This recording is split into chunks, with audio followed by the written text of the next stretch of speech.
The IRS says about 1/3 of all Americans file their taxes in April. The deadline is Monday. And back with some last-minute tips on extensions, how to avoid fees, and triggers for an audit is my guest, Rafael Tolino. He's with the IRS for Southern California and Nevada. Welcome back. Thanks for having me. Post offices.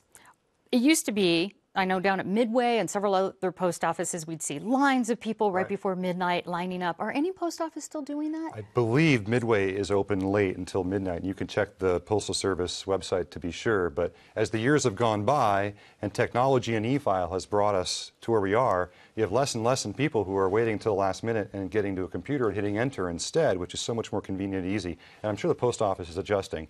But certainly, you want to check with them first just to be sure. Let's talk about this online e-filing. What is it and can it be used for? Oh, it's basically transmitting your return electronically, and the convenient ease of it is just night and day compared to the old paper way. In fact, about 90%, almost 90% as of just a few days ago, of all returns in thus far have been transmitted electronically, choosing direct deposit for the refund, so paperless tax returns.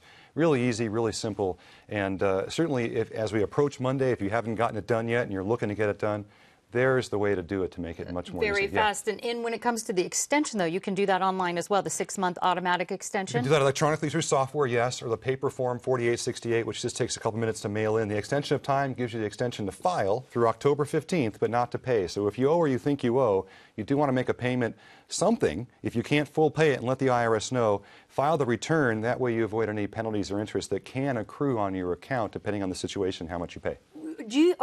Is there a charge for or penalty for filing an extension? No, the extension's free.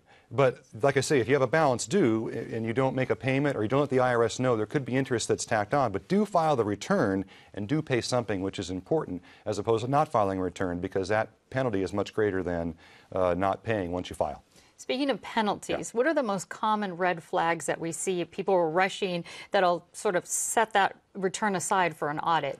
Well, the red flag you see are people missing out on deductions and credits because you're doing the return in haste. But in terms of audits and numbers and such, those who self-report tend to get a closer look because we match W-2s, 1099s, 1098s, and that tends to be pretty good with computer matching and the such. If you don't report something, you might get a letter in the mail. So do take the time to file an accurate return the first time because, let's face it, nobody wants that correspondence with the IRS with a letter in the mail down the road saying, hey, you made a mistake or you missed something. So do take the time the first time. What about if you don't owe any money or you break an even? They don't owe you. We don't, nobody owes anybody. It's a zero balance.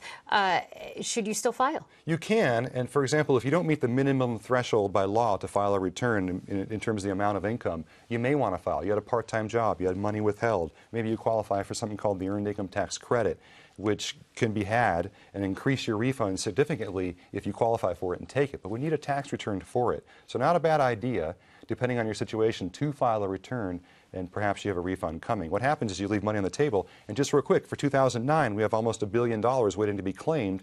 April 15th is a deadline for that because after 3 years it becomes property of the Treasury.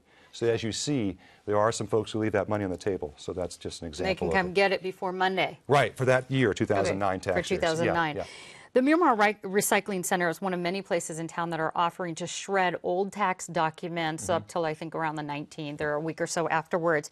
How long do you need to keep tax returns and receipts? I was going to say not a bad idea to shred old things based on where we are these days, but certainly 3 years for the whole return.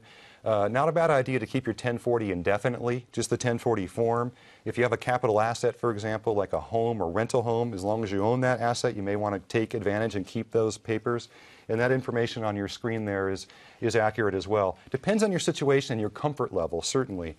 So 3 years if you owe anything, or if you had a refund. 6 years if you underreported or didn't report more than 25% of your income. And the 7 years is for this loss claim for worthless securities. What is that? Basically, stocks and bonds that have been reduced to zero, that kind of thing. So stuff you put on a Schedule D, which, by the way, if you have a capital loss of $3,000, up to $3,000 can be deducted on the front side of your tax form, since we're talking about taxes and such. But record keeping is certainly a good idea, and we all have our own ideas and our own situations for it. But for most of us, about three to 6 years. General answer, yes. All right, yeah. Rafael, we have to send you back to your crunch time, I'm sure. So thanks so much for this update. Anytime, of course.